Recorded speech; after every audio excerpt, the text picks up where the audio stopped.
তো আমি আছি আজকে আর কি মনে করেন আমার পেঁয়াজের এই প্রজেক্টের কাজে। অলরেডি কিন্তু পেঁয়াজগুলো কিন্তু আর কি আমরা বলি যে হোকা বা মুকুল এইরকম ইয়েগুলো কিন্তু বের হয়ে গেছে।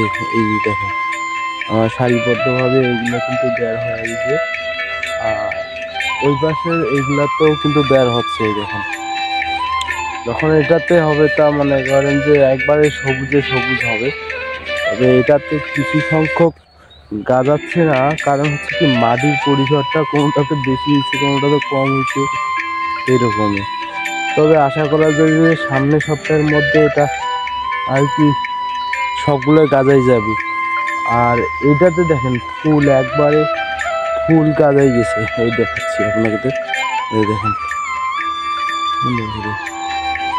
অনেক ভালো দেখাচ্ছে, এইভাবে এটা একবারে সবুজ হয়ে যাবে। ওইগুলো তো অবশ্য হয়েছে মোটামুটি। আর ওই আছে ওটা হচ্ছে মরিচ লাগাচ্ছি এবং মনে করেন বেগুন, আর মাঝখানে আছে যে নাপা শাক। এই নাপা শাকের মনে করেন যে অনেক ভালো লাগে শীতের সময় খাইতে এবং রান্না করে। আর এই পাশে এইটা আছে দেখেন, এটা গাছাচ্ছে। আর এই পাশটাতে তো এটা তো আছেই, এটা অনেক ভালো লাগবে আসলে এই প্রজেক্টে। তো আপনারা যারা পেঁয়াজ চাষাবাদ করেন তারা তো আমার থেকে আরও ভালো বুঝবেন, কারণ কিভাবে কি করতে হয়, কিভাবে কি না করলে ভালো হবে। এবং এই যে চারাগুলো দেখেন আমি আপনাদের দেখাচ্ছি, সুন্দর কি সুন্দরভাবে একবারে গাছাচ্ছে। আমি আর একটা পেঁয়াজ পর্যবেক্ষণ করতে গেছিলাম, কিন্তু তাদের পেঁয়াজগুলো আসলে কি আমার মতো আর কি গাজায় নেই, কারণ হচ্ছে কি তারা ওই মাটিটা আছে সেইভাবে সংরক্ষণ করতে পারেনি, এগুলো আর কি গাজাচ্ছে। আর এটা অলরেডি কিন্তু সবগুলোই কিন্তু বের হয়ে গেছে, তবে কিছু কিছু জিনিস আছে যে এই যে দেখেন এটা এটা এখনো আর কি আছে, এই জিনিসটা এখনো এটা বের হবে। আর এটা আছে এরকম অনেকগুলো আছে, কিন্তু মাঝখানে আমার এটা গ্যাপ পড়ে গেছে, আমি আবার আনি লাগাবো।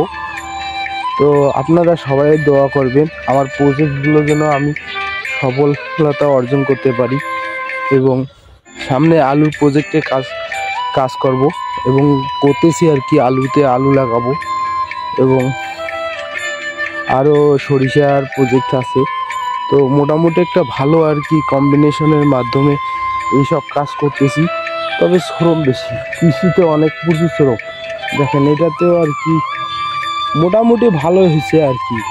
এটা দেখলে হয়তো মনে হয়েছে যে গাজাচ্ছে না, কোনোটা হচ্ছে না, এইরকম কোনো কিছু নয়, কিন্তু ধীরে ধীরে গাজাবে। কয়েকটা জিনিস আছে যে ধীরে ধীরে গাজাবে।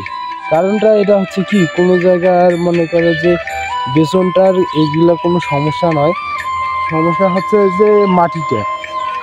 আপনার গুণগত যদি মাটি যদি পর্যবেক্ষণ করা না হয় তাহলে এইরকম অবস্থা কিন্তু হবে। এই যে দেখেন এগুলো কিন্তু বাড়াচ্ছে, আর সপ্তাহখানেক গেলে এগুলো আর কি মনে করেন যে আপডেট আমি ভিডিও দিতে পারবো।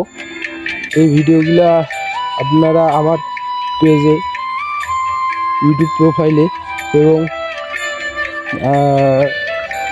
আমার ফেসবুক প্রোফাইলেও পেয়ে যাবেন, এবং কন্টিনিউয়াস দেখেন এইগুলো ভিডিওগুলো আমার প্রতিনিয়ত আমি এইগুলো কি ছাড়বো আর কি। আমার প্রজেক্টে আমি কি কি কাজ করতেছি, কিভাবে মাটি রক্ষণাবেক্ষণ করতেছি, কিভাবে কাজ করতেছি, সেগুলো সবগুলোই দেখাবো।